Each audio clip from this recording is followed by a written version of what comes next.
მოგესალმებით. საზოგადოებრივი მაუწყებლის აჭარის ტელევიზიის ეთერშია გადაცემა თვითმმართველობის მიმართულებით. მე ამ გადაცემის წამყვანი მაია ვარშანიძე ვარ. ჩვენი მოსმენა აჭარის რადიოთიც შეგიძლიათ FM 104.5-ზე ხვალ 18 საათიანი საინფორმაციო გამოშვების შემდეგ.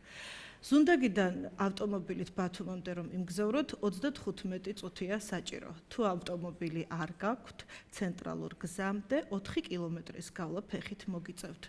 დანიშნულების ადგილამდე რამდენ ხანში მიაღწევთ, ეს დამოკიდებულია ცენტრალურ მაგისტრალზე, მიკროავტობუსების მოძრაობის სიხშირესა და თქვენს შესაძლებლობებზე. ზუნდაგის მსგავსად აჭარის მაღალმთიან სოფლებში მუნიციპალური ტრანსპორტი არ მოძრაობს. აქ სოფლების ნაწილს დაქირავებული ყავს მიკროავტობუსები, თუმცა ამ სამარშრუტო ტაქსებით გადაადგილება საკმაოდ ძვირი და ზოგჯერ არაკომფორტულიც არის. განსაკუთრებით მაშინ, როდესაც სოფლის მოსახლეობა ბაზარში გასაყიდად პროდუქტებს ეზიდება. აჭარის საზოგადოებრივი ტრანსპორტის განვითარების გეგმაზე მუშაობა გაეროს განვითარების პროგრამის ფარგლებში მიმდინარეობს. მისი მთავარი მიზანი მოკლე დროში, ხელმისაწვდომ ფასად, კომფორტულ გარემოში გზავრების გადაყვანის უზრუნველყოფა. ამ პროექტში ყველა მუნიციპალიტეტია ჩართული. დღეს ჩვენ სტუმრებთან ერთად შევეცდებით გავარკვიოთ, რამდენად ხელმისაწვდომი იქნება შორეულ სოფელში მცხოვრები მოსახლეობისთვის საზოგადოებრივი ტრანსპორტი, რატომ არ არის დღემდე მუნიციპალიტეტებისთვის მგზავრების გადაყვანა პრიორიტეტული და როდის იქნება საბოლოოდ აჭარაში საზოგადოებრივი ტრანსპორტი. ჩვენი სტუმრები გახლავთ ქედის მერის მოადგილე როლანდ ბერიძე, გაეროს განვითარების პროგრამის პროექტ მწვანე ქალაქის ხელმძღვანელი ლაშა ნაკაშიძე და დემოკრატიის ინსტიტუტის აღმასრულებელი დირექტორი არჩილ ხახუტაიშვილი. მოგესალმებით და მადლობას გიხდით გადაცემაში მონაწილეობისთვის. ჩვენმა ჟურნალისტმა მზია მართალიშვილმა სულიკო დოლიძესთან ერთად შეეცადა გაერკვია რა სირთულეებს აწყდებიან მოქალაქეები ყოველდღიურად სოფლიდან ქალაქისკენ მგზავრობის დროს. სიუჟეტს გადაცემის მსვლელობის დროს შემოგთავაზებთ. ასევე მოქალაქეებს ვკითხეთ, რას ფიქრობენ ისინი, რა როლი აკისრია ამ პრობლემის მოგვარების საქმეში მუნიციპალიტეტს. რა თქმა უნდა, მათ პასუხებს დღევანდელ ეთერში მოისმენთ. ახლა კი სტუმრებთან გადავალ კითხვით. ბატონო როლანდ, პირველი კითხვით თქვენ მოგმართავთ, როგორ ხდება დღეს ქედის სოფლებიდან გზავრების გადაყვანა? მოგესალმებით, მივესალმებით თქვენ სტუმრებს, თქვენს ტელემაყურებელს და რა თქმა უნდა რადიო მსმენელებს. პირველ რიგში მინდა გითხრათ, რომ გზავრების გადაყვანა ქედის მუნიციპალიტეტში ხდება ისევე, როგორც დანარჩენ სხვა საქართველოში და საუბარია რაიონებზე, ეს თქვა წლებია და დანერგილია პრაქტიკა, როდესაც თვითონ კერძო სექტორი უზრუნველყოფს აღნიშნული სერვისის მიწოდებას მოსახლეობისათვის. თქვენ წაანახსენეთ სოფელი ზუნდაგა, გიდასტურებთ, რომ სოფელ ზუნდაგაში არ არის საზოგადოებრივი ტრანსპორტი, საკმაოდ დაშორებულია ცენტრიდანაც, მაგრამ მინდა აღვნიშნო, რომ ისევე როგორც სოფელ ზუნდაგაში, ასევე სხვა სოფლებშიც გვაქვს მსგავსი პრობლემები. ამაზე ალბათ მე გადაცემის დროს დეტალურად ვისაუბრებთ და იმიტომ რომ ჭირდება ესე ვთქვათ სხვადასხვა ინფრასტრუქტურის მოწყობა, მათ შორის გზების და ასე შემდეგ. და აქედან ამ სოფელში როგორც ჩემთვის არის ცნობილი, ინფრასტრუქტურა საკმაოდ გზების ნაწილში მოწესრიგებულია. მე ამიტომ აღვნიშნე რომ ალბათ თან ვისაუბრებთ, არა მარტო მაგ სოფელში, ქედის რაიონის სოფლების ალბათ 80% შემდგა თამამად თქვა გზები მოწესრიგებული, აქ სხვა პრობლემებზე გვექნება ჩვენ ალბათ საუბარი. უბრალოდ დავასრულებ, რომ დიდხანს არ გამიგზელდესო, რა თქმა უნდა, ანუ კიდევ ერთხელ ამბობ, რომ გადაადგილება ხდება კერძო ესე ვთქვათ ტრანსპორტის საშუალებით და ფაქტია, რომ საზოგადოებრივი ტრანსპორტის საჭიროებს მოწესრიგებას, რაღაც ერთიან ჰაბში მოქცევას და დანარჩენზე ალბათ შემდგომ გადაცემის სრულობისას უფრო კონკრეტული ვიქნები და კონკრეტულად ვისაუბრებთ. ბატონო ლაშა, თქვენ აჭარის მუნიციპალიტეტებისთვის შეიმუშავეთ სატრანსპორტო გეგმა. რა თავისებურებებით გამოირჩევა მაღალმთიანეთი? მოგესალმებით, ბატონო მაია და დიდი მოწვევა ამ მოწვევისათვის და ამ საკითხით დაინტერესებისათვის. რეგიონისთვის განსაკუთრებით ტურისტული რეგიონისთვის ნამდვილად ძალიან მნიშვნელოვანი საკითხი არის. მე ვიტყვი სტრატეგიულად მნიშვნელოვანი საკითხი ამ სატრანსპორტო კავშირის მოწესრიგება და მისი ოპტიმიზაცია. აჭარის ასე ვთქვათ, აჭარაში აი გეგმაზე მუშაობისთვის ერთ-ერთი ყველაზე მთავარი პრობლემა, რაც არა მარტო აჭარისთვის, ზოგადად ყველა მაღალმთიანი რეგიონისთვის არის დამახასიათებელი, ეს არის რელიეფი და ეს არის ამ მუნიციპალიტეტების ძირითადი პროფილი, ანუ სასოფლო-სამეურნეო ტიპის დასახლებები, რომლებიც არ არის ურბანური. ამიტომ ასეთი ტიპის დასახლებებში ქალაქისგან განსხვავებით ძალიან რაღაც ინოვაციური ან ახალი სატრანსპორტო გადაწყვეტების მოფიქრება საკმაოდ რთული არის, არჩევანი საკმაოდ შეზღუდულია. ამიტომ ამ პროექტზე მუშაობისას ჩვენ გადავწყვეტეთ, რომ მთავარი კონცენტრაცია მოგვიხდინა საზოგადოებრივ ტრანსპორტზე და აჭარის 6 მუნიციპალიტეტს შორის საზოგადოებრივი ტრანსპორტის კავშირების გაუმჯობესებაზე, რათა აჭარის მოსახლეობამ შეძლოს კომფორტულად ერთი მუნიციპალიტეტიდან მეორე მუნიციპალიტეტში გადაადგილება. მთავარი მახასიათებელი ამ გეგმის არის ის, რომ ჩვენ გამოვიყენეთ ამ შემთხვევაში გერმანული, ავსტრიული და შვეიცარიის გამოცდილება, რადგან იქ მოქმედებს ესეთი რეგიონული სატრანსპორტო ქსელები, ერთიანი დაგეგმით ხორციელდება მათი დაგეგმას და შემდეგ ოპერირებაც და მთავარი მახასიათებელი იმ შეთავაზებული სქემის არის სწორედ ის, რომ რეგიონის დონეზე არსებობს უწყება, რომელიც აიღებს ვალდებულებას, რომ შექმნას ერთიანი ქსელი, რომელიც დაფაროს ყველა მუნიციპალიტეტს და მოემსახურება სოფლების უმეტესობას ვამბობ, იმიტომ რომ ყველა სოფელში ნამდვილად ვერ იქნება საზოგადოებრივი ტრანსპორტი, ამის მოთხოვნა არ არის რეალური. იქნება ერთიანი გეგმა გრაფიკი მათი მოძრაობის და რაც მნიშვნელოვანია, იქნება ერთიანი სატარიფო სტრუქტურა მოსახლეობისათვის, რომელიც იქნება ასე ვთქვათ გასაგები ყველასათვის.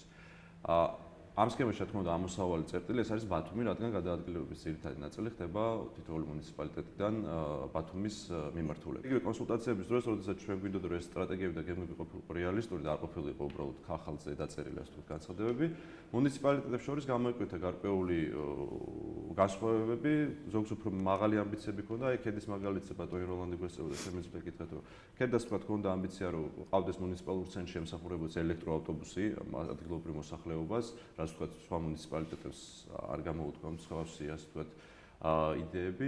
ასევე ქედის შემთხვევაში კარგად იმუშავებს, ვთქვათ, ქედა ბათუმზე მომუშავე მიკროავტობუსების ჩანაცვლება სტანდარტული საქალაქო ავტობუსებით და ქედის შემთხვევაში არსებული მიკროავტობუსების ჩასანაცვლებლად საკმარისი არის 4 სტანდარტული ავტობუსი 9 საათიანი გრაფიკით, რომელიც იმოძრაობს ქედა ბათუმ შორის. ვთქვათ, ხულო ბათუმ შორის სტანდარტული საქალაქო ავტობუსი ვერ გამოდგება რელიეფიდან გამომდინარე. ანუ მსგავსი ტექნიკური განსხვავებები ამ ინდივიდუალურ გეგმებს შორის არის, თუმცა მთავარი სულისკვეთება და მთავარი სტრატეგიული გადაწყვეტები მსგავსი არის. და ამ გეგმების შედგენაში ბუნებრივია მონაწილეობდა თვითმმართველობები, როგორც უკვე საუბრიდან გამოიკვეთა, მათი საჭიროებების შესახებ მუნიციპალიტეტების წარმომადგენლები ცდილობდნენ გეგმაში ყოფილიყო ეს ყველაფერი ასახული. ბატონო არჩილ, როგორ შეაფასებთ დღეს აჭარის მაღალმთიანეთში მგზავრების გადაყვანის კუთხით არსებულ ვითარებას? მოგესალმებით, მადლობა მოწვევისათვის. პრინციპში შეფასება ახალია, არაფერს ვერ ვიტყვი, იმიტომ რომ არსებული მდგომარეობა პრაქტიკულად არის, შეიძლება თქვას, ქაოტური და მიფარებულია კერძო სექტორზე, მიმართულებით მართალია მუნიციპალიტეტების თვითმმართველობის კოდექსის მიხედვით აქვთ პირდაპირ კომპეტენცია სატრანსპორტო რეგულირება უნდა უზრუნველყოს თავად მუნიციპალიტეტმა, თუმცა აქაც საკანონმდებლო ხარვეზებთან გვაქვს საუბარი, რადგან მუნიციპალიტეტი ასე ვთქვათ თავის იურისდიქციას ახორციელებს მხოლოდ მუნიციპალიტეტის საზღვრებში, ამიტომ ვერც ხულო, ვერც სოხები, ვერც ქედა, ვერც ხელვაჩაური, ასე ვთქვათ, ვერ წყვეტს აღნიშნულ საკითხს და ამიტომ მე მიესალმებ თავიდანვე და ეხლა უდასტურებ ასე ვთქვათ ჩემს ასე ვთქვათ გადაიცემას ამ პროექტს, რადგან ეს გულისხმობს ზუსტად იმ ერთიანი ლოჯისტიკური ორგანიზაციული რაღაც მოგვარების მოდელს გვთავაზობენ, როცა ერთი იურიდიული პირი უზრუნველყოფს ამ მუნიციპალიტეტებში, ასე ვთქვათ, ერთიან მუნიციპალურ სატრანსპორტო გადაადგილებას და მოქალაქეთათვის ამ სერვისის შეთავაზებას. პრაქტიკულად მდგომარეობა დღეს ისევ და ისევ არის, ასე ვთქვათ, კერძო სექტორის იმედად და ბუნებრივია ამ სექტორსაც ჭირდება გაფრთხილება, ყოველ შემთხვევაში ყურადღების მიქცევა ნებისმიერ ესეთი ტიპის პროექტების განხორციელების დროს, რადგან ეს არის ის ადამიანები, რომლებიც ერთის მხრივ თავიანთ ოჯახებსაც არჩენენ ბუნებრივია და მეორეს მხრივ უკვე მუნიციპალიტეტს გარკვეულწილად წყალებში, ვთქვათ, ასე უხსნიან სატრანსპორტო მოძრაობის პრობლემას, რაც მოსახლეობისთვის არის მნიშვნელოვანი, იმიტომ რომ თუ არ არის მოძრაობა და თუ არ არის ტრანსპორტი, ბუნებრივია ამ მხრივ ძალიან ბევრი პრობლემა წარმოიქმნებოდა, იმიტომ ფაქტია, რომ თავად მუნიციპალიტეტი და სახელმწიფო ვერ უზრუნველყოფს ამ სერვისის შეთავაზებას. მე იმედს ვიტოვებ, რომ ამ შემთხვევაში მუნიციპალიტეტების ჩართულობა იქნება აქტიური, თუმცა არ დაგვაუწყდეს, რომ ამ პროექტს საკმაოდ ძიმე ფინანსური ასე ვთქვათ ის ჭირდება მხარდაჭერა და მიმართულებით ვფიქრობ რომ თავად აჭარის თქვენ არაერთხელ აღნიშნეთ საუბრის დროს ეს თვითმმართველობის კოდექსითაც არის გათვალისწინებული რომ მუნიციპალიტეტმა უნდა უზრუნველყოს მუნიციპალური ტრანსპორტი ზოგადად ტრანსპორტირება მოსახლეობის და ინტერმუნიციპალურ შემთხვევებში პრობლემა არსებობს თქვენი აზრით რა არის ამის მიზეზი არა პირველ რიგში ესაა ვთქვათ ნებელობის თემა რა ცენტრალურ დონეზე ხელისუფლების მიერ ასე ვთქვათ უბრალოდ აი განვითარების რაღაც ეტაპები არის გასავლელი ფაქტია და ჩვენი ქვეყანა არის განვითარებადი ქვეყანა და აი თუ გავიხსენებთ რაღაც წლების წინანდელ საკმაოდ ძიმე პერიოდს არის რაღაც პრობლემები რომლებიც დღეს უკვე არ დგას აი ესეთი ტიპიური ყოფითი რაღაც ესეთი ტიპის საკითხები არ საუბრობთ დასაქმებაზე და ესეთ სოციალურ პრობლემებზე რომელიც ჩვენთან კარგახანს ვერ მოგვარდება ჩვენთან კი არა ძალიან ბევრ განვითარებულ ქვეყნებში ამის პრობლემა ანუ არის ტექნიკური, სამართლებრივი, პროცედურული და ასე შემდეგ. და რაც ყველაზე მთავარია, უბრალოდ აი საუბარი იყო გერმანიის, არ ვიცი, ავსტრიის, ან რაღაც სხვა ქვეყნების მოდელებზე. ნუ პრინციპში ამ მოდელების პირდაპირ გადმოტანაზე ვიცი, რომ საუბარი არც არის და ხა ჭირდებათ ამაზე, ასე ვთქვათ, ამაზე საუბარი, იმიტომ რომ იქ ამ მოდელებამდე რაღაც სულ სხვა გარემო და სულ სხვა ნიადაგია და ის ნიადაგი და ის გარემო თუ არ იქნა მიღწეული ჩვენ რეალობაში, ბუნებრივია პირდაპირ ეს მოდელი ჩვენთან ვერ იმუშავებს. თუნდაც შიდა სატრანსპორტო გადაადგილების კუთხითაც აი თუნდაც იმ საკითხსაც ჭირდება მინიმუმ რეგულირება, რას ვთავაზობთ იმ მოქალაქეებს და მოსახლეობას, ფერმერებს, რომლებიც თქვა თავიანთ შემოსავლის წყაროთ ფერმერული მეურნეობიდან მოწეულ პროდუქციის ბათუმში რეალიზებით არიან დაკავებული, საუბარი ახლა ლოჯისტიკურ ცენტრებზე და ანუ ეს სისტემები უნდა აწყვეს თანმიმდევრულად, რომ საბოლოო ჯამში მივიდეთ სატრანსპორტო ერთიან რეგულირებამდე, თქვა, რომელიც ამ შემთხვევაში უკვე დააკმაყოფილებს მოქალაქეთა ამ ინტერესს, რომ იმოძრავონ, თქვა, მუნიციპალური ტრანსპორტით და არა თუნდაც კერძო მანქანით, ესეც სასურველია შემთხვევაში მუნიციპალური სერვისები განვითარდეს, არც სადღაც ელექტრომობილები იქნება, სადღაც ალბათ ხელვაჩაურიდან ისევ ტრამვაი შეიძლება ამუშავდეს, არ ვიცი, ან ქობულეთიდანაც. დიახ. ახლა კი ჩვენ შეგვიძლია დაპირებული სიუჟეტი ვნახოთ, სადაც მგზავრების გადაყვანასთან დაკავშირებულ პრობლემებზეა საუბარი. მზია მართალიშვილისა და სულიკო დოლიძის სიუჟეტის შემდეგ განვაგრძობთ საუბარს. მეზობელი სოფლიდან ურეკავთ, ქირავთ, მოგყავს და ასე ამ წვალებით გაგვაქვს თავი. მოსახლეობის ნაწილს მოწეული მოსავლის სოფლიდან ბათუმში ბაზარში სარეალიზაციოდ ჩამოსატანად ტრანსპორტის ქირაობა უწევს. პრობლემაა თავად მგზავრების გადაყვანაც. მაგალითად, ქედის მუნიციპალიტეტის სოფელ კოკოტაურში მიკროავტობუსი საერთოდ არ ჰყავთ. ბათუმში წასასვლელად ადგილობრივები ცენტრალურ გზაზე ფეხით უნდა ჩავიდნენ. იმ სოფლების უმეტესობაში კი, რომლებსაც ტრანსპორტი ემსახურება, მიკროავტობუსი დღეში მხოლოდ ერთ რეისს ასრულებს და თანაც დღე ჩაგდებით. ყოველ დღე რო იყოს ორი რაფი უკეთესი იქნება. ყოველდღურად არ არის, კვირაში ორჯერ. დილის გამოდის ასე 8-ზე. ბათუმში გადის. 8-ზე, იმიდან 4-ზე გამოდის ბათუმიდან. პროდუქტი გადატანაზე ძალიან ვიცი რომ არა. ტრანსპორტი არ გვაქვს. ჩავდივარ ცენტრალურ ტრასაზე და გამოვლენ მანქანაში ვახევი, ხულო, დანდალვა. ამით გადავადგილდებით. ქედის მუნიციპალიტეტში მგზავრთა გადაყვანას კერძო კომპანიები უზრუნველყოფენ. მუნიციპალიტეტს არ ყავს ადგილობრივი მუნიციპალური ტრანსპორტი და შესაბამისად არ აქვს საკუთარი ავტოპარკი. მსგავსი ვითარება აჭარაში, ბათუმის გარდა ყველა მუნიციპალიტეტში. თვითმმართველობები მგზავრთა გადაყვანის ხარისხიანი ერთიანი სერვისის უზრუნველსაყოფად მუნიციპალური ტრანსპორტის განვითარების სტრატეგიის დამტკიცებას ელოდებიან. ამ დოკუმენტის თანახმად მუნიციპალიტეტებში ტრანსპორტის უმეტესობა მოძველებულია და მაღალი სტანდარტების შესახებ მთავარ მოთხოვნებს ვერ პასუხობს. სანამ სტრატეგია არ შევა ძალაში, ჩვენ მუნიციპალური პარკის შექმნას ამ მიმართულებით ჯერჯერობით ვერ გეგმავთ არსებული ფინანსური სიტუაციიდან გამომდინარე. აჭარის მთავრობა განიხილავს და თუ მოხდა მისი რატიფიცირება, შემდგომში სტრატეგიულად დაიგეგმება. ამჟამად ჩვენ ფაქტიურად მუნიციპალური ტრანსპორტი საზოგადოებრივი ტრანსპორტის სახით არ გვყავს. რეგიონულ დონეზე საზოგადოებრივი ტრანსპორტით მგზავრთა გადაყვანის გეგმა უკვე შემუშავებულია. დოკუმენტი ტრანსპორტის რეგულირებასა და მგზავრობის უსაფრთხო მაღალ სტანდარტებს, ერთიან სატარიფო პოლიტიკას, გრაფიკს, ერთი ბილეთის პრინციპსა და მარშრუტების ერთიან ქსელს ითვალისწინებს. ახალი სქემის ოპერირება საზოგადოებრივი ტრანსპორტის სააგენტომ უნდა უზრუნველყოს. ის მუნიციპალიტეტებმა და მთავრობამ ერთობლივად უნდა დააფუძნონ, რადგან თვითმმართველობებს ამ ეტაპზე საზოგადოებრივი ტრანსპორტის შესაძენად საკუთარი სახსრები არ აქვთ. პროექტის ამოქმედებისთვის მთავარი საკითხი ფინანსური რესურსის მოძიება იქნება. შეიძლება იქნეს გამოყენებული ასევე გრძელვადიანი სესხი, რომელიმე საერთაშორისო ორგანიზაციისაგან ავტოპარკის გასანახლებლად, ან მეორე ასე ვთქვათ აპრობირებული მეთოდი, რაც გამოიყენება ევროპაში, არის ის, რომ გამოცხადდეს სხვადასხვა მარშრუტებზე ტენდერები და კერძო ოპერატორებს უკვე დადგენილი კრიტერიუმებით და სტანდარტებით გამარჯვებულმა ოპერატორებმა შემოიყვანოს ახალი მაღალი სტანდარტის საზოგადოებრივი ტრანსპორტი. პროექტის ძირითადი მიზანი არის მგზავრთა გადაყვანის ხარისხის ამაღლება, ღირებულებასთან ურთიერთობაში კომფორტის ამაღლება, ღირებულების დარეგულირება და ტვირთების გადაადგილება, ვინაიდან აჭარის მაღალმთიანი რეგიონების სასოფლო-სამეურნეო ფუნქცია დატვირთული და ჭარბი პროდუქციის გადატანა ქალაქის მიმართულებით ერთგვარ სირთულეს წარმოადგენს. სამუშაო ჯგუფი, რომელიც ექსპერტებთან ერთად თვითმმართველობებისა და რეგიონის მთავრობის წარმომადგენლებს აერთიანებს, სტრატეგიაზე 1 წელია მუშაობს. დოკუმენტი გაეროს განვითარების პროგრამის პროექტის ურბანული ტრანსპორტი მწვანე ქალაქებისთვის ფარგლებში მომზადდა. ახლა ის დასამტკიცებლად აჭარის მთავრობასა და უმაღლეს საბჭოს გადაეგზავნება. თავისი რაღაც ტიპის ხარჯების გაწევა იქნება საჭირო და რა თქმა უნდა დაჭირდება საკანონმდებლო ცვლილებები.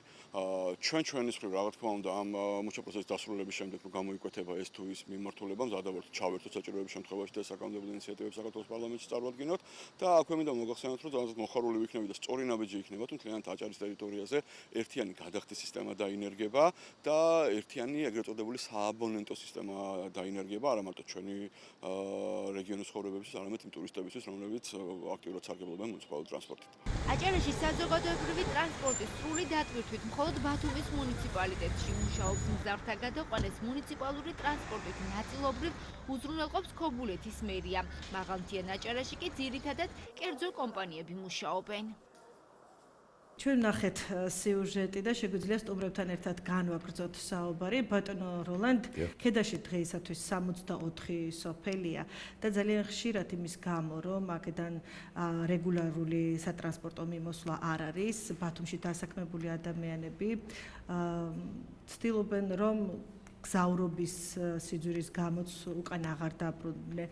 ანუ ერთგვარი პრობლემა ამ მიმართულებითაც დამეთანხმებით არსებობს. ჩვენ დავიწყეთ, რომ მუნიციპალიტეტებს აქვთ კიდეც ვალდებულება უზრუნველყონ მუნიციპალიტეტებმა სოფლებიდან გზავრების გადაყვანა.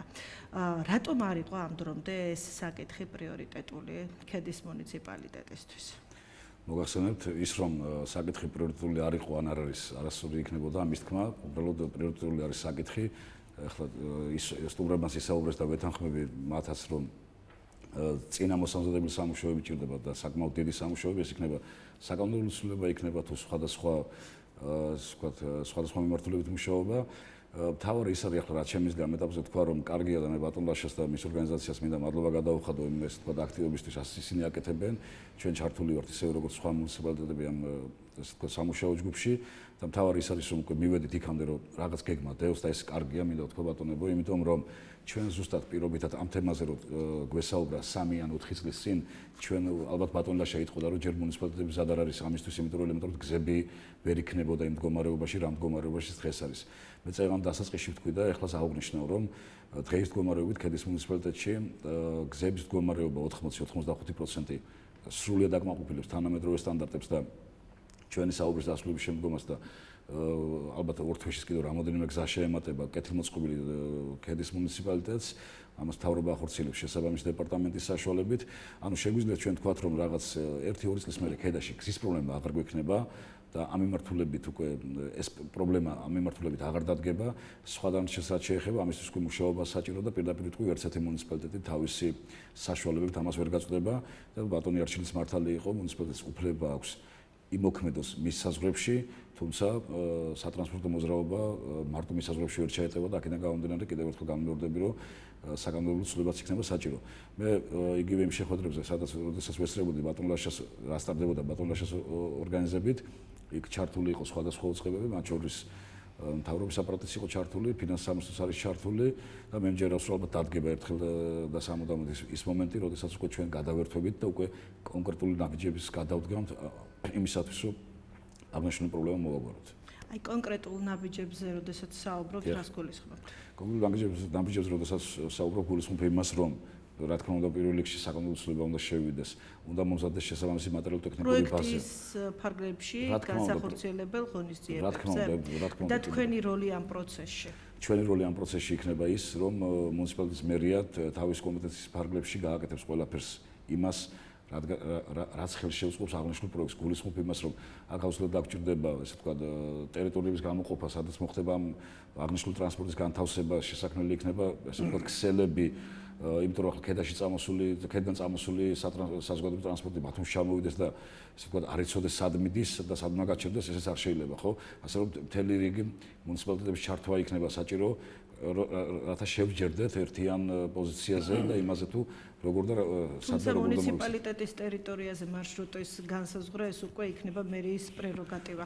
მაგაზეც შორეული სოფლებისთვის შესაძლოა ხელმისაწვდომი აღარ იყოს მუნიციპალური ტრანსპორტი, ამაზე გაამახვილა ყურადღება ბატონმა ლაშამ. თქვენ როგორ ფიქრობთ, ვის მიენიჭება უპირატესობა, რა სტანდარტით იხელმძღვანელებთ მარშრუტების დადგენისას? გეფასუხებთ ახლა მე როგორც ვიცი ბატონ ლაშას ორგანიზაციამ დაასრულა უკვე გეგმაზე მუშაობა და მარშრუტებზე თუ მეშლება მინდა რომ შემისწოროს და სრულიად მართალია ბატონ ლაშა როდესაც ამბობს რომ ყველა სოფელში ვერ შევა ტრანსპორტი, იმიტომ რომ თქვენ წეგნა ახსენეთ 64 სოფელი და პირობითად რომ მივიდეთ და გაჩვენოთ სოფლები, იქ პატარა მანქანის გარდა შეიძლება პირობითად ვიზახი, შეიძლება სხვა მანქანა, ანუ დიდი გაბარიტების მქონე მანქანა ვერ გაივლის.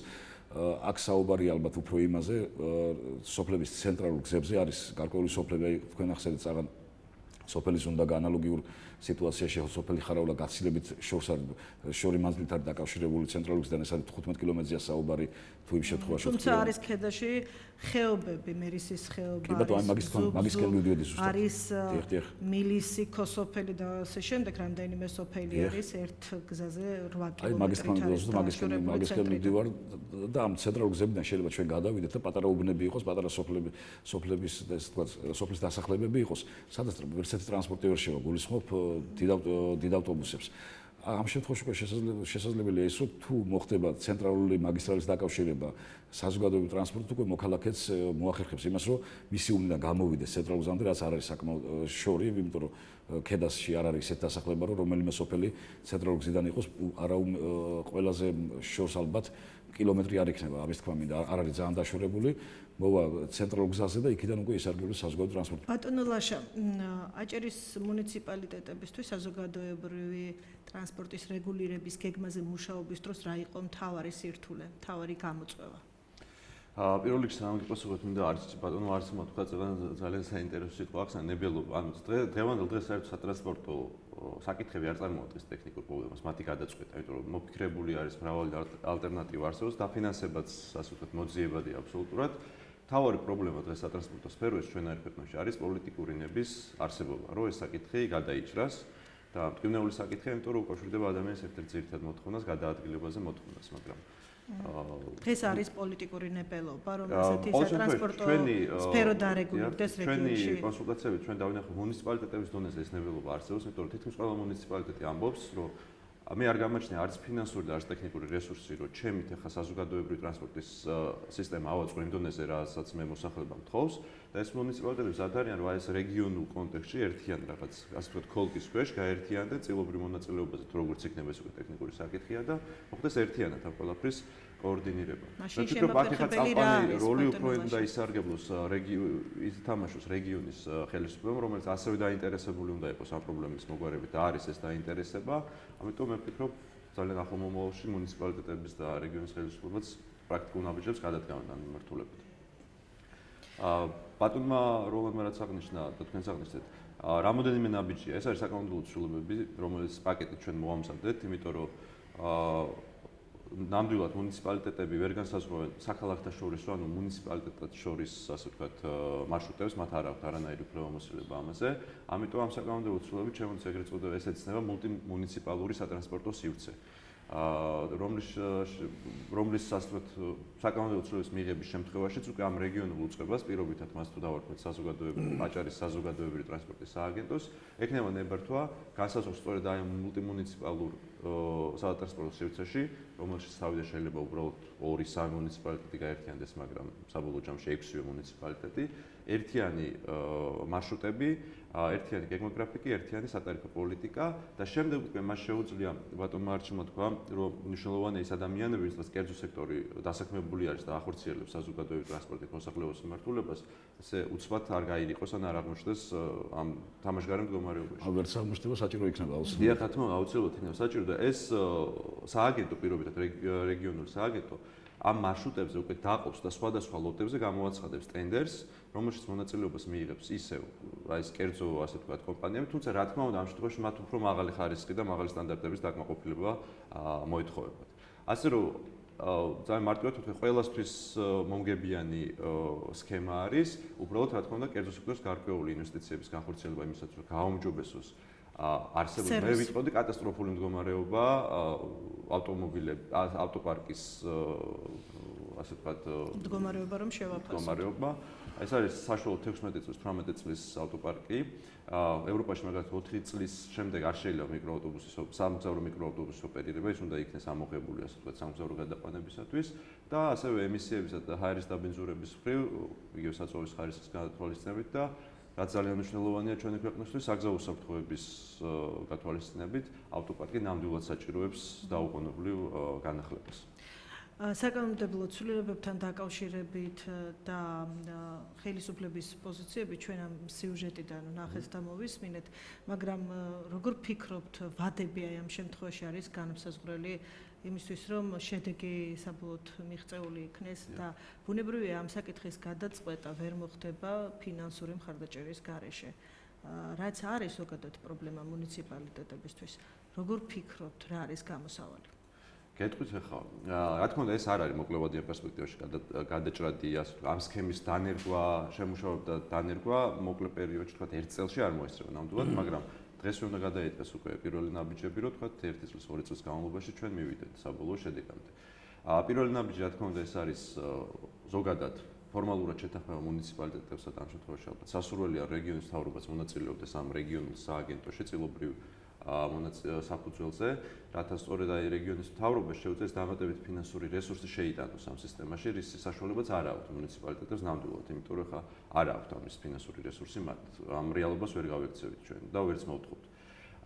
და ფორმალური შეთანხმების შემდეგ უკვე რეგიონის უმაღლეს საბჭოს შეუძლია მოახდინოს ის საკანონმდებლო ცვლილებების ინიცირება ეროვნულ დონეზე პარლამენტში, რომელიც შემდეგ ამ რეგიონულ სააგენტოს მიცემს უფლებას აი ამ სქემის განხორციელება დაიწყოს. ავტოპარკს რაც შეეხება განახლებას საჭიროებს, რა თქმა უნდა, აქ უნდა იყოს კერძო სექტორის დაინტერესებაც, თუმცა მე ვახსენებ წეგან პოლიტიკური ნება და როგორც წესი ჩვენი გამოცდილება ცხადყობს და პირადად ჩემს ოდესს არსებობს პოლიტიკური ნება და კაფეში ჩამოყალიბებული ნაბიჯები და სამოქმედო გეგმა აუცილებლად გამოჩნდება ჩვენაირი ან სხვა სახის საერთაშორისო დონორი ორგანიზაცია, რომელიც დიდი სიამოვნებით დააფინანსებს ასე ვთქვათ ასე ტრანსფორმაციულ პროექტებს. ბატონო არჩილ, თქვენი დაკვირვებით დღეს ასეთი პოლიტიკური ნება არსებობს რეგიონში? მაგის თქმა მინდოდა ეხლა რომ ძალიან დიდ დაპირებას ნუ გაცემლაში თორე და ელოდებიან მაგ მომავალ საერთაშორისო გრანტს და ეს როდის იქნება არავინ არ იცის, ზუსტად დრო არა თქვენი ორგანიზაცია და ეს პროექტი კიდევაც არ იცის როდის დაიწყებოდა საერთოდ ამ თემაზე საუბარი, ეს უკვე პირდაპირ და იგივე პასუხიცაა თქვენ კითხვაზე, იმიტომ რომ ფაქტიურად ნებელობა ერთია, სურვილი 1-2 ადამიანისა მე ეჭვიანობა ბატონი როლანდის ვთქვათ, თუნდაც мотиваციაში, მაგრამ მარტო ერთი კაცი ვერ ქმნის და ადამიანი ბუნებრივია ვერც მუნიციპალიტეტის და ვერც ხელისუფლების დონეზე პოლიტიკას და ამას ჭირდება საკუთარი გუნდურობა, რაღაც სხვა კონტექსტში ვახსოვთ ხოლმე ხელისუფალთა ჩინოვნიკებს, ესეც საქმეში საჭიროა ეს გუნდურობა, პრინციპულობა და ერთიანი მიდგომა. აჭარის დონეზე და აჭარის მთავრობის დონეზე მიმაჩნია აუცილებლად უნდა იყვნენ ჩართულები, თუმცა ეს რამდენად არის მათთვის პრიორიტეტული ვერ გეტყვით, იმიტომ რომ მიუხედავად თუნდაც ჩვენი ორგანიზაციის არაერთი მცდელობის აჭარის რეგიონული განვითარების და ზოგადად სტრატეგიული განვითარების გეგმა აჭარას დღემდე არ გააჩნია, რო კონდეს ალბათ ჩავწერდით და იქნებოდა განსაზღვრული ვადების, რომ რას ოპირებთ აჭარას სატრანსპორტო მუნიციპალური განვითარების თვალსაზრისით. ეს თავისუფლად ტურისტსაც უკავშირდება, გადაადგილების პრობლემას, მოსახლეობის ინტერესების დაკმაყოფილებას და ასე შემდეგ. ამიტომ ამ მიმართულებითაც მივესალმები იმ ნებელობას, რაც არსებობს, თუმცა მხოლოდ განცხადებები ხარაც მოვისმინეთ, რა თქმა უნდა, კარგია, მაგრამ მსგავსად იმ თუნდაც სტრატეგიული განვითარების პროექტის, რომელიც თაროზე არ უნდა შემოდებული, მეც ვიტოვებ, რომ ესე თაროზე არ დარჩება დონბასში. თქვენი პროექტი შემოდებული. ფაქტია, რომ რაღაც ძრები არიან მიმართულებით და ამაზე ბატონო ბათუმში ყოველ შემთხვევაში იგრძნობა. გამოცდილებაც ხომ არ გალაპარაკებთ ამ შემთხვევაში, თქვენ აქტიურად იყავით ჩართული ბათუმში მუნიციპალური ტრანსპორტის რეგულირების საკითხების მოგვარებაში. ვიყავით, იყო ძალიან ბევრი პრობლემები, სხვადასხვა ერთ-ერთი თუნდაც პირველი ინიციატივა იყო დემოკრატიის ინსტიტუტის ეგრეთ წოდებული ტაქსების რეგულირებისა, მაგრამ იმდენად რთული ეს თემა ჩვენ გვესწრებს, მაგრამ აიქაც ნების თემა არ აღმოჩნდა საკმარისი. ბათუმში მახსენდება ერთი ინიციატივა სატრანსპორტო მოძრაობის რეგულირების, თქვათ ბაგრატიონზე გადატანილი იყო ზემო აჭარის მარშრუტები, მაგრამ პროტესტი მოყვა აქ რაღაც, ანუ არის რაღაც თემები, სადაც საჭიროა ბოლომდე მისვლა და რაღაც არჩევნებიდან არჩევნებამდე არ უნდა გააფუჭოს რაღაც პოლიტიკამ და ხმების მოპოვების ინტერესმა, რაღაც პარტიულმა ინტერესებმა, ასე ვთქვათ, საერთო საზოგადოებრივი და სახელმწიფოებრივი საქმე ბუნებრივია. ამიტომ ეს რისკები არსებობს და ჩვენ ამაზე გვისაუბრია ერთხელ და პრინციპში კარგია, რომ ეს ნაბიჯები ყოველ შემთხვევაში დამოიმედებელი არის იმისა, რომ ახლა ბათუმის დონეზე უყურებ, არ ვიცი ახლა მუნიციპალიტეტების დონეზე როდის აიწყება აქტიური ფაზაში, როდის შევა პროექტის განხორციელება, დავაკვირდეთ ჩვენ ბათუმში იგრძნობა ეს ცვლილებები, გარკვეულწილად რაღაც ცოტ-ცოტა, მაგრამ მაინც და ნახოთ რა შედეგებზე მივართ ხოლმე. ჩვენ ახლა შეგვიძლია მოქალაქეებს მოусმინოთ, რომლებიც მუნიციპალიტეტებში ჩავწერეთ, როგორ წარმოუდგენიათ მათ სატრანსპორტო რეგულირების გეგმა და რას ფიქრობენ ისინი ამ საკითხის გადაჭრასთან დაკავშირებით და ამის შემდეგ განვაგრძოთ საუბარი. თუ შევღათიან ფასები იქნება, თავისთავად მოსახლეობისთვის კარგი იქნება. ტრანსპორტი კი არის, კი, მაგრამ ბენზინის მიდიბადო, კი. მუნიციპალური ტრანსპორტის სოფლებში არ მგონია რომ იყოს მუნიციპალიტეტი. ფაქტობრივად არის კერძო. სოფლებში არ მგონია რომ გაამართლოს მაგას. სოფლელი ხალხისთვის ცენტრში ყოფილა თუ არ ყოფილა აზრი არ აქვს. სოფლებში თუ იქნება, უკეთესი იქნება. დღეს მდგომარეობით ნორმალურად არის. შემდგომისთვის რა თქმა უნდა, რომ ტურისტები მოვა, როცა ხალხის სიმრავლე იქნება, დამატება დაგჭირდება. ჩვენ მოусმინეთ მოქალაქეებს, რომელთათვისაც თანხმებით მართლაც არის დისკომფორტი მგზავრობასთან დაკავშირებით დღეს მუნიციპალიტეტებში და ჩვენ ამაზე არაერთხელ გავამახვილეთ ყურადღება. ბატონო ლაშა, თქვენ თქვით, რომ შეიქმნება სააგენტო, რომლის ფუნქციაც მეტნაკლებად გაგვაცანეთ, მაგრამ საბოლოო ჯამში რიგითი მოქალაქისთვის რომ იყოს გასაგები, ხულოდან მგზავრის გადმოყვანა როგორ შეიძლება მოხდეს თქვენი ამ სქემის მიხედვით, ბათუმთან დაკავშირება მუნიციპალიტეტების და ასევე ხელვაჩაურისა და ქობულეთის სოფლებიდან მგზავრების გადმოყვანასთან დაკავშირებით რა გეგმები გაქვთ? ამ სქემას რამოდენიმე ესეთი ახალი ელემენტი აქვს, თქვათ, ახალი ჩვენთვის, თორე რა თქმა უნდა, არა ზოგადად ისეთ საერთაშორისო მასშტაბით თუ იმშელებით. პირველი არის რომ მუნიციპალიტეტებში არსებული მარშრუტები უნდა დაიყოს ორ ნაწილად, უნდა მოხდეს ასე ვთქვათ, გაწყვეტა მარშრუტების, რაც გულისხმობს, რომ დღევანდელი პრაქტიკა ხულოს, შუახევის თუ ნებისმიერ მუნიციპალიტეტის სოფლიდან წამოსული მარშრუტი, ეგრეთ წოდებული მარშრუტი, რომელიც მოდის ბათუმში, ასე მსგავსი მარშრუტები აღარ უნდა იყოს. ესეთი შიდა მარშრუტები უნდა შეჩერდეს მუნიციპალურ ცენტრში, სადაც იქნება ეგრეთ წოდებული გადასასვლელი ტერმინალი და გადასასვლელი ტერმინალიდან უკვე ადამიანები ბათუმის მიმართულებით, ანუ ძირითადი დანიშნულების მიმართულებით იმოძრავებენ უფრო მაღალი სტანდარტის მქონე საგარეუბნო ან საქალაქო ტიპის ავტობუსით. გააჩნია რომელ მუნიციპალიტეტზე ვსაუბრობთ. თუმცა ერთიანი სატარიფო პოლიტიკა და ერთიანი რეგულირება გულისხმობს იმას, რომ და ერთიანი ასე ვთქვათ მარშრუტები გულისხმობს იმას, რომ სოფლიდან წამოსულ ადამიანს, რომელიც მუნიციპალიტეტის ცენტრში უნდა გადაჭდეს უკვე საგარეუბნო ავტობუსზე, მას მოცდის დრო ექნება მინიმალური და მას თავიდან არ მოუწევს ბილეთის შეძენა, იმიტომ რომ თავიდანვე უკვე ის გადაიხდის განსაზღვრულ ტარიფს, რომელიც იქნება ბათუმისათვის.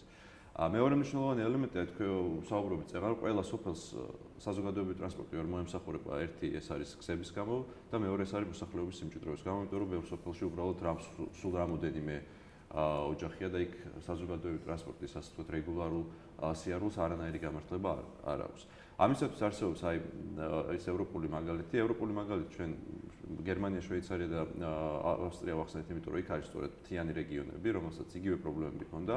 არსებობს ეგრეთ წოდებული გამოძახებით საზოგადოებრივი ტრანსპორტი, იგივე მუნიციპალურ ცენტრებში იქნება დისპეჩერიზაციის ცენტრი და იმ სოფლებზე, რომელსაც არ აქვთ რეგულარული კავშირი, ნახევარი საათით ადრე დისპეჩერიზაციის ცენტრში, ასე ვთქვათ, რეკავენ ან ატყობინებენ, რომ მათ სურთ მუნიციპალიტეტის ცენტრში თუ ბათუმში წასვლა და გარკვეული რაოდენობის, ასე ვთქვათ, ამ ზარების მოგროვების შემდეგ მიკროავტობუსის ტიპის საზოგადოებრივი ტრანსპორტი ამ მოსახლეობას ემსახურება და მიყავს დანიშნულების ადგილს. ეს არის, ასე ვთქვათ, ყველაზე უფრო აპრობირებული მეთოდი მთელ მსოფლიოში. და ტარიფი მგზავრობის, რაც ყველაზე მეტად მწვავედ აისახება ჩვენს მოსახლეობას. ისედაც, ვთქვათ, ეთერების მიღმაც, ჩვენ კონკრეტული ტარიფი განსაზღვრული არ გვაქვს. კიდევ ერთხელ ვიმეორებ, იმიტომ რომ ამ შემთხვევაში ტარიფიც არის პოლიტიკის ნაწილი და ჩვენ არ ვართ ეს ორგანიზაცია, რომელმაც შეუძლია, ვთქვათ, ამ შემთხვევაში შევიდეს პოლიტიკის ნაწილში, ეს არის პოლიტიკური გადაწყვეტილება. საზოგადოებრივი ტრანსპორტი როდესაც ერთიანი სქემა იქნება, ბატონო ლაშა, ბუნებრივია ეს არ იქნება ისეთი მძიმე ტვირთი, როგორც დღეს აქვს. უნდა გაუმჯობესდეს მოსახლეობისთვის. თავარი პრინციპი ამ სქემის არის, რომ მოსახლეობისთვის უნდა გაუმჯობესდეს ზოგადად გადაადგილებაც, ხელმისაწვდომობაც, აჯობს ფინანსურად, არ უნდა გართულდეს. გამარტივდეს უნდა. ჩვენ ხშირად არის ხოლმე, რომ აი საზოგადოებრივი ტრანსპორტის ორგანიზაციებს აკრიტიკებენ, რატო ვერ მუშაობენ ისინი მოგებაზე. მინდა გითხრათ, რომ თითქმის არცად მსოფლიოში კარგი საზოგადოებრივი ტრანსპორტის სისტემები სადაც არის, მოგებაზე ვერც ერთი ორგანიზაცია ვერ მუშაობს, იმიტომ რომ ეს არის ასე ვთქვათ, ძირითადი ფუნქცია მთავრობის თუ ადგილობრივი თვითმმართველობის, რომელსაც იგი სადაც არ ახდენს ის კომერციული ინტერესების ჩადებას და ორიენტირებულია მოსახლეობის ძირითადი მოთხოვნის დაკმაყოფილებას. ამ შემთხვევაში, ამ რეგიონული სქემის შემთხვევაში ალბათ სასურველია, რომ მუნიციპალიტეტებთან და რეგიონის მთავრობაც ერთობლივად სწორედ ამ მიმართულებით წავიდა, რომ საჭიროების შემთხვევაში მოხდეს გარკვეული ნაწილის სუბსიდირება, ყოველ შემთხვევაში ტარიფის ან იმ ნიშნულზე შენარჩუნება, რაც არის, ან მისი გაუმჯობესება მოსახლეობისათვის. თუმცა კიდევ ერთხელ ვამბობ, ეს უკვე არის, როდესაც თუ ეს სააგენტო შეიქმნა, მისი გადასაწყვეტია რეალურად და მუნიციპალიტეტების ერთად როგორი იქნება ტარიფი თითოეულ მარშრუტზე, იმიტომ რომ თითოეულ მარშრუტზე განსხვავებული იქნება, რა თქმა უნდა.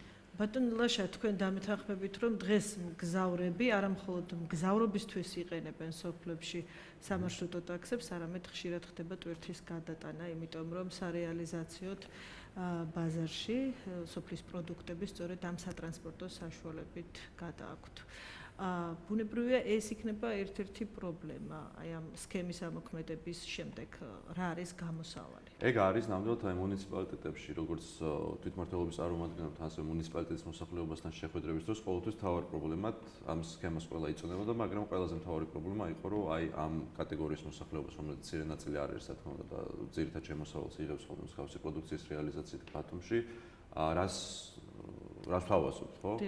რამოდენიმე საკითხი ბატონო არჩილმა ახსენა ლოჯისტიკური ცენტრები, მაგრამ იმ შემთხვევაში რომ ლოჯისტიკურმა ცენტრებმა მოსახლეობის ამ ნაწილს ეს მოთხოვნა დააკმაყოფილოს, არ ვიცი მე ზუსტად როგორ არის იქ ახლა სქემა, მაგრამ აუცილებელია რომ მცირე ფერმერს მაშინვე აუნაზღაურდეს იმ ლოჯისტიკურ ცენტრში მის მიერ მიტანილი და ჩაბარებული პროდუქცია და არ მოუწიოს მას თქვათ დალუდება, სანამ ეს ლოჯისტიკური ცენტრი მოახდენს ამ პროდუქციის უკვე სხვაგან რეალიზებას, სხვა შემთხვევაში მას დაინტერესება არ ექნება რომ ჩააბაროს.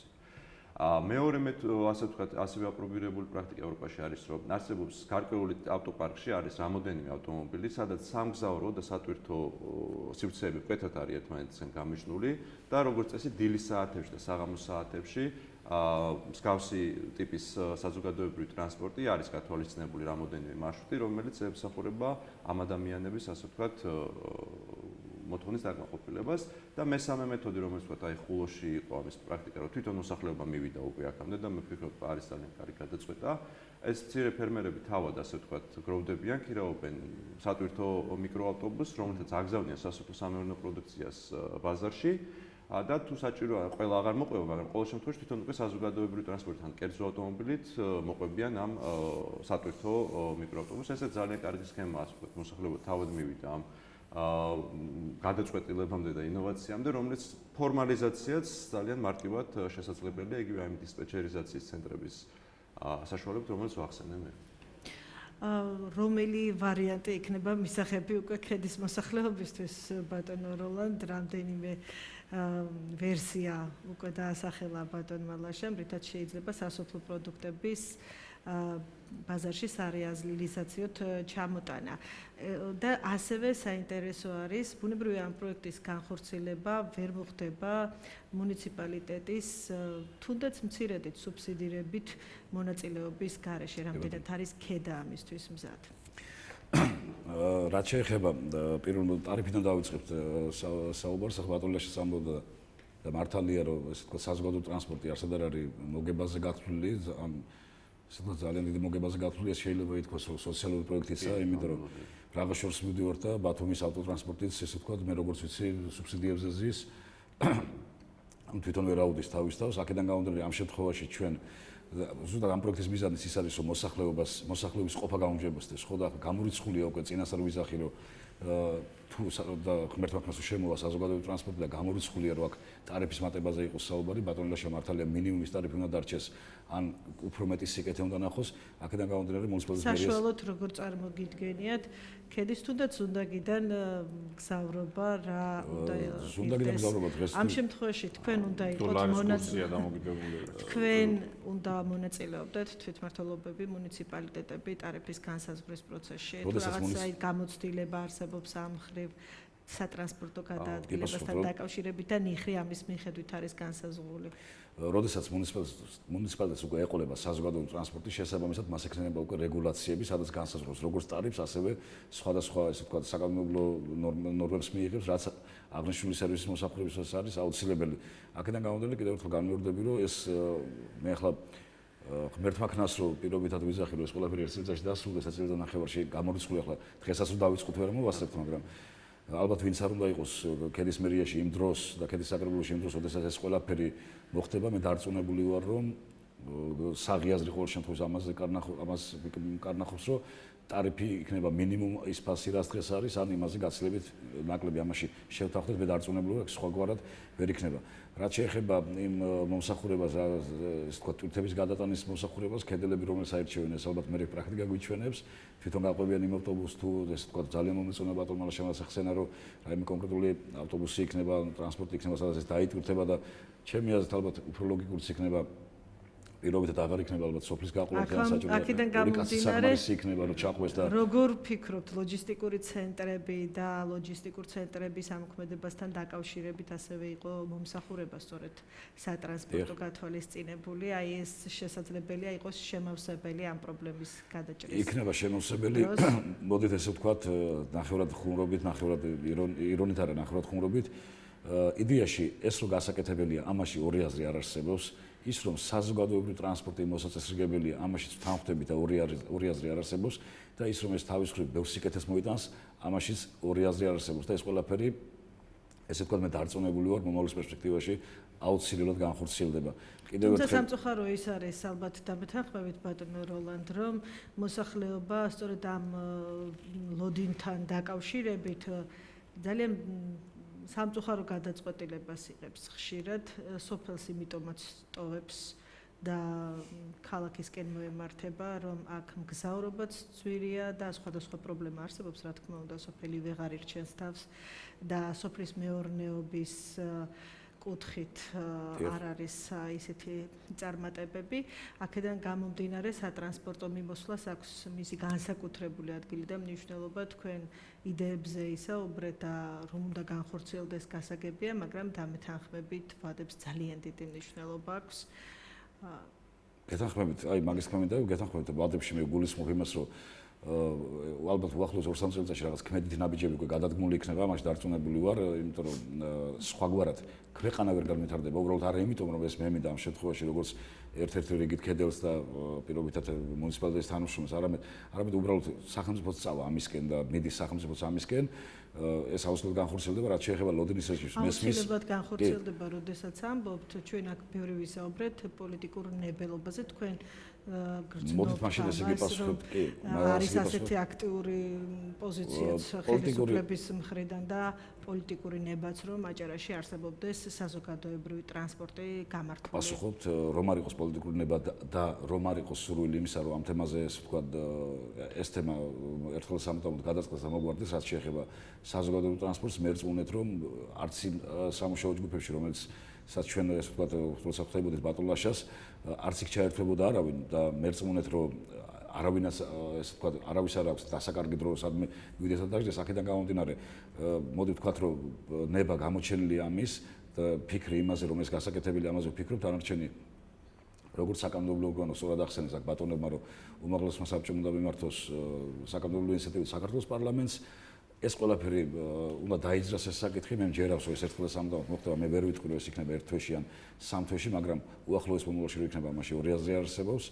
აქედან გამომდინარე, ალბათ საბოლოოდ ყველანი მივესალმებით იმას, რომ რაღაც ქვენდან ნაბიჯებს გადავდგამთ და საბოლოო შედეგს მივიღებთ იმას, ისი მიღებაც გვინდა. ბატონო არჩილ, სატრანსპორტო რეგულირების საქმეში რა არის მთავარი რეკომენდაცია როგორც ხელისუფლების, ასევე მუნიციპალიტეტების მიმართ და დავასრულოთ თან. ერთ-ერთი პირველი და უმთავრესი რაც ამისთვის არის ყველაფერი კეთება ბუნებრივი არის სერვისი და მეორეს არის უსაფრთხოება. მსგავსი გადაადგილების, ამიტომ ჩვენი მთავარი რეკომენდაცია იყო არის და ახლა ეს ამაზე არის ყოველთვის არის საუბარი. ბატონულას მესმის ძალიან უჭირს დროზე და ვადებზე საუბარი, ამიტომ 2 და 3 თვე არა, მოდი თქვა რომ ეს არის 2-3 წლის პროსპექტი, ამიტომ ამ ეტაპზე ფიქრობ მუნიციპალიტეტებმა პირველ ეტაპზე არსებული სერვისების პირობებში მაქსიმალურად უნდა გააძლიერონ ყურადღება სატრანსპორტო უსაფრთხოებაზე, მანქანების გამართულობაზე, რაც კანონმდებლობის ფარგლებში შესაძლებელია, თქვა გზავრების ჯანმრთელობის უსაფრთხოებაზე, რათა თავიდან იქნას აცილებული შესაძლებელი რისკები, რაც უკავშირდება გზათა გადაყვანას. ჯანმრთელობა და უსაფრთხოება, რაც არის ამ ყოველ პროექტის სრულად განხორციელებამდე პირველ ეტაპზე გასაკეთებელი. დანარჩენს კერძო ბიზნესი მიხედავს, კერძო სექტორი გააგრძელებს როგორც ეხლა მუშაობს და არის საჭირო მაქსიმალური ხელშეწყობა ამათთვის საჭირო. ძალიან დიდი მადლობა მობრძანებისა და საინტერესო საუბრისთვის. მე ტელემაყურებელს და რადიო მსმენელს შევახსენებ ჩვენს კითხვებს დემოკრატიის ინსტიტუტის აღმასრულებელი დირექტორი არჩილ ხახუტაიშვილი, გაეროს განვითარების პროგრამის პროექტმწვანე ბათუმის ხელმძღვანელი ლაშა ნაკაშიძე და ქედის მუნიციპალიტეტის მერის მოადგილე როლანდ ბერიძე პასუხობდნენ გადაცემას თვითმმართველობის მიმართულებით. ჟურნალისტი მაია ვარშენიძე უძღვებოდი. მომდევნო 4 შაბათამდე გემშვიდობებით. ნახვამდის.